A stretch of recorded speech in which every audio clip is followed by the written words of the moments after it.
In this video, I'm doing a brief recap of the best books that I read in 2021, but also some productivity improvements in my home office, my apps, and my practices.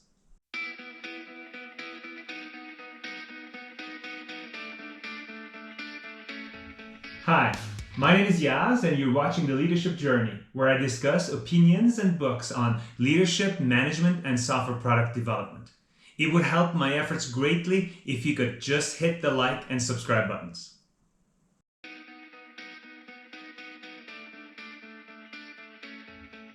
I have this tradition of asking myself questions about the ending year and doing a retrospective, so to speak. I'm not going to bore you with all my responses, but here are some of the questions. What am I most grateful for? What am I most proud of? How intentional and productive was I? What was my biggest lesson? In what area did I grow the most? How did I do in my goals? And maybe what am I now that I wasn't this time last year? And also, I usually start with what words would I use to describe 2021?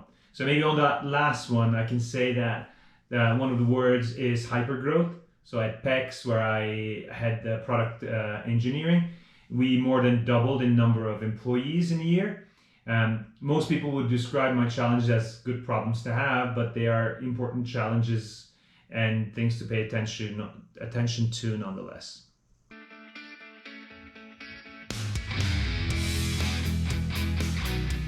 Let's start with books, and let's divide them into three categories: leadership, other nonfiction, and fiction.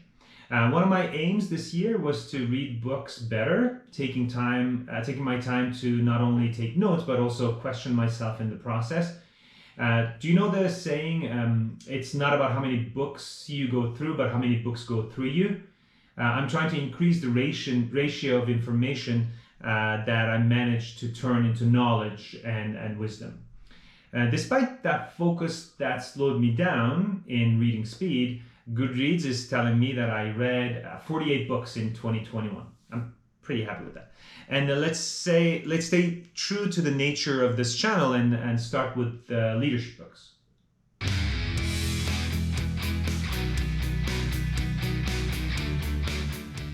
I read many good books last year, but I think the best one was Inspired by Marty Kagan. It's an inspiring book, and it strongly resonated with me. My review and summary video of it has been by far my most popular video so far. I'll add all the links below in the description. Although an amazing book and one of my all-time favorites, Crucial Conversations did not top my list because it was a reread. And now that there is a third edition, I'll probably reread it sometime this year if I can squeeze it in. I also need to mention two other books that have stayed with me strongly: The Coaching Habit and Factfulness.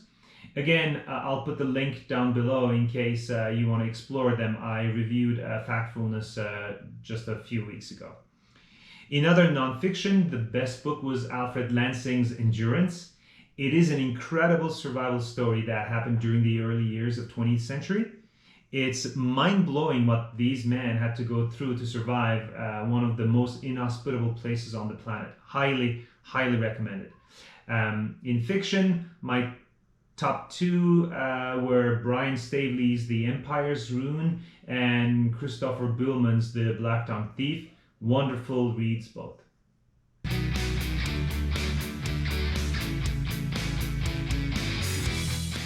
I also improved my home office last year.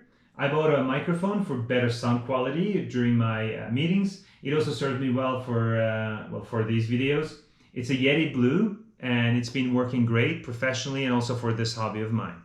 The last piece that I added to my home office was a Herman Miller chair that I'm sitting on. I had ordered it a while ago, but it took a month to get it delivered. It's very comfortable, and I'm sure my back is going to be thankful this year. I have a stand-up desk, but I still get to sit at times. I'm planning to create a video actually about my home setup, and I'll go into more details on what works for me. I'm sure at least one of the unconventional details will be surprising to most of you.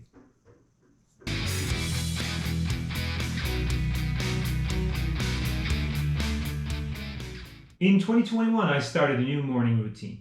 I published a video about it a few months ago, but briefly, it's about chaining a few important activities in the morning before I start working. I started to wake up before 6 a.m. I do my daily meditation for 10-15 minutes. I follow this with affirmations and visualization.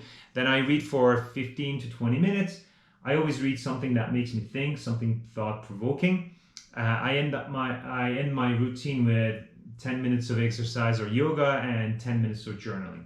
It's a great way to start a productive day. Needless to say, I'm also very careful about my sleep, having a good night's sleep, which I'm tracking with my Oura ring.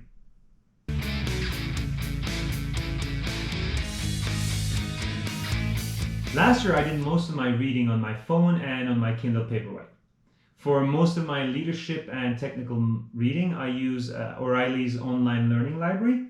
Years ago, it was called Safari. It's a great digital library that has video and also audiobooks. These books, I read them on my phone and rarely on my computer.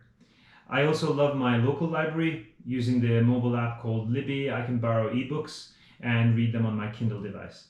I read fiction and non-fiction alike from my library. Libraries pay for every copy checked out, so I'm careful about only borrowing one at a time. I'm trying to avoid being too eager and borrowing more than I can read. I also read using the Kindle app and the Apple Books app on my phone. They're both good reading apps that I've enjoyed. I take notes on Notion, so that's another app that I use for professional activities as well. I don't do social media aside from Twitter. I have a Hacker News client that I regularly use to read Hacker News. It's great. Last but not least, Pocket, which keeps me sane by storing all the articles that I want to read.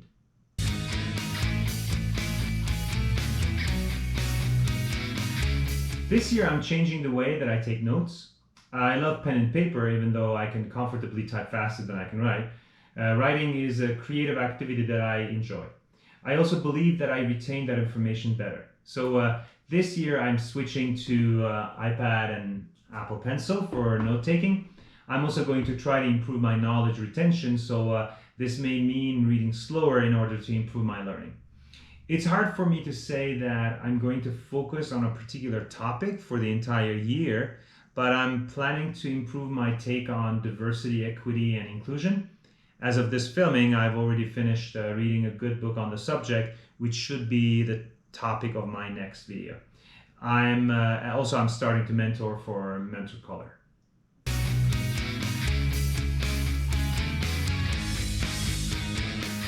So here we are. Despite the pandemic, 2021 was a good year for me. And the idea is to make 2022 even more productive, more deliberate, more mindful, and healthier. Let me know how your year was below in the comments, and I'm hoping to see you in another video soon. Take care.